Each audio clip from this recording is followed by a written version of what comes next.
I think by the second half of February, it was pretty clear that Italy and Spain and various parts of Europe were significantly affected. We ceased operations on the 24th. I think COVID, in many ways, not just for other organizations, but even the airport, did a lot to accelerate digital transformation and the adoption of technology. In terms of how did we use technology to sort of think about how we could operate during the lockdown, because everybody was working from home. There were some of us who were coming into office who had to sort of perform frontline operational roles. And that involved, for instance, some repatriation flights, some things at the terminal, cargo areas, some of the sort of security areas, ground handling, etc., etc. Certainly, the aviation stakeholders, most of them were working from home. We moved to significantly upgrading our digital infrastructure in terms of how our staff could really work from home.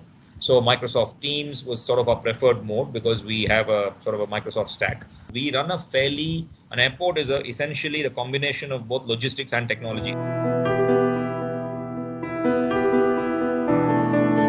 There was a lot of research going on into what would we need to do with respect to building passenger confidence and government confidence to return to flying when the airport recommenced operations. Okay, and that was driven around, I would say, two things. Contactless travel, which is sort of the biggest thing in terms of getting people to say you don't have to touch anything that you don't want to, or essentially you could go through the airport with as little contact as possible to any physical surface or anybody touching anything.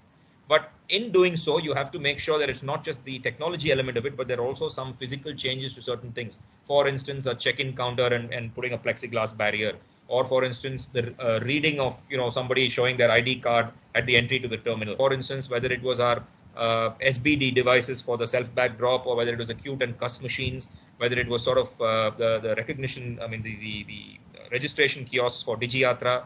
Each of these things, there's a technology element also which has to be enabled in order to make sure that you can just show your phone, you can show a QR code, and you can get a boarding pass or a bag tag or whatever it is, so that you don't have to touch anything.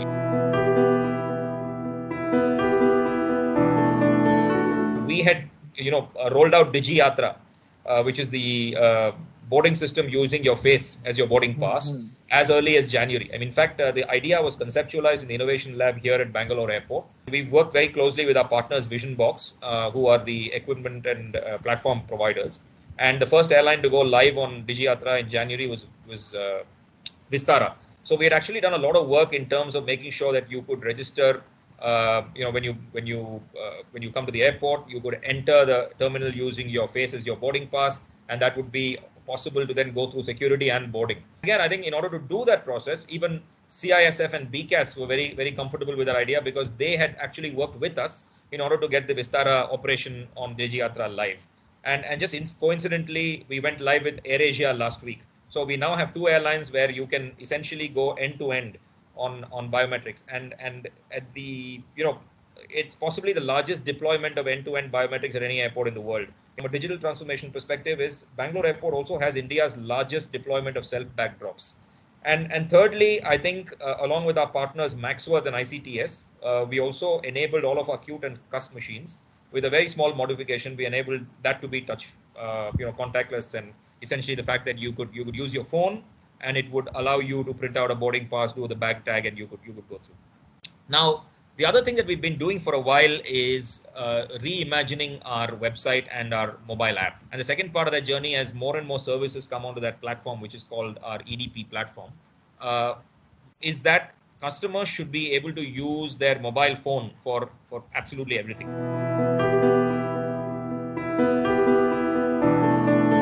I think one thing that COVID has allowed us to do is be able to test many of these technologies that we've been thinking about and sort of rolling out, to see how it really works under pressure, and how does it work, for instance, with passengers who are having to use it.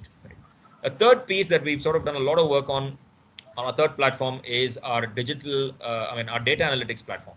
And that's something also that's been in the works for about 18 months. So fundamentally, over time, every data source, whether it's operational or commercial at the airport, will be connected to a single data warehouse and lake.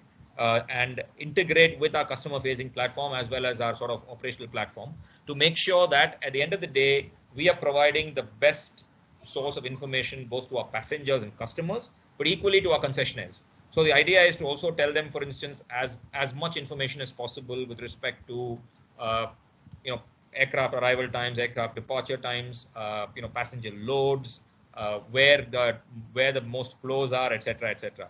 We've also got projects going on with Beyontra, who are our partners for capacity planning, and Zovis, who look at some of the camera technology in order to make sure that we know from a heat map perspective where we are sort of building up in terms of passengers. And all of these are integrated into our data analytics platform so that we can also say, for instance, in the next 12 months, we would be able to say there's a greater crowd at, say, security lane 3. So we would advise passengers through the app or through screens on our FIDs or whatever it is to say, please go to, say, security zone number 2, so that you can have less of a crowd there. And it sort of updates in real time. The second thing is, how can we get more operationally efficient than we were in the past? And therefore, how can we do more with less? So, for instance, how do we process more passengers through a security checkpoint per hour? Or how do we reduce the processing time at either, say, check-in or registration or self-bag drop or security or boarding or any of those things? I would think that in about 5 years' time, right, everybody will be doing everything using this little device that we have in our hands.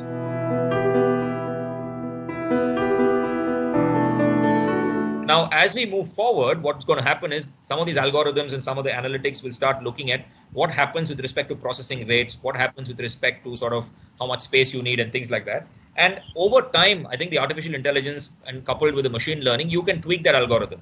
But at the end of the day, it depends on how much you are going to change one variable, right? How much space are you going to need per passenger in a waiting queue? I think the piece that we've added in is the physical distancing piece, so that what would happen if the physical distancing norms change. And I think that's been the new part. And I think that's a good addition to any sort of modeling.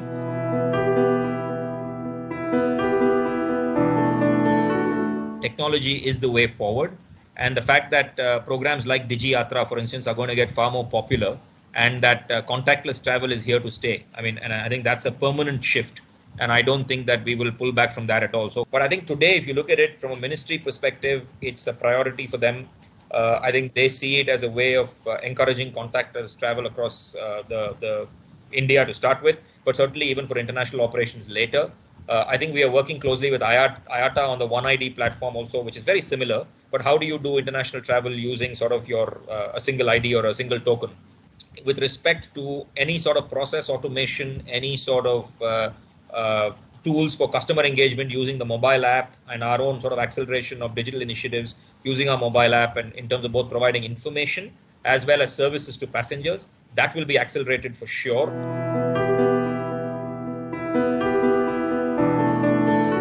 I don't think you can measure ROI in strictly sort of monetary terms on a 1 year or 2 year basis when you look at technology, right? I think especially with respect to digital transformation, the biggest change is actually cultural. And I think it's the ability to get a whole organization to think differently in the way they're working, in the way they sort of behave, in the way they use technology, in the way they use data, etc. If you look at ROI, if we hadn't done what we had done for the past 2 years, right, we certainly wouldn't have been in a position to do many of these things that we've done now over the last 4 months, because our teams would not have been able to react as fast as they have. We would not have been able to roll out many of the things that we did. We wouldn't have had the relationships with the industry, with the regulatory bodies, with the vendors, in order to say, can you do this for us as quickly as you can? Can you modify these existing machines to do A, B, C, D? Could you sort of, think of ways of processing passengers in this way? Simply because it would have taken so much longer to have those discussions. We probably wouldn't have known all the things that we didn't know or we did know. We've also just started our air cargo community system in terms of having a portal for our air cargo operators, for instance.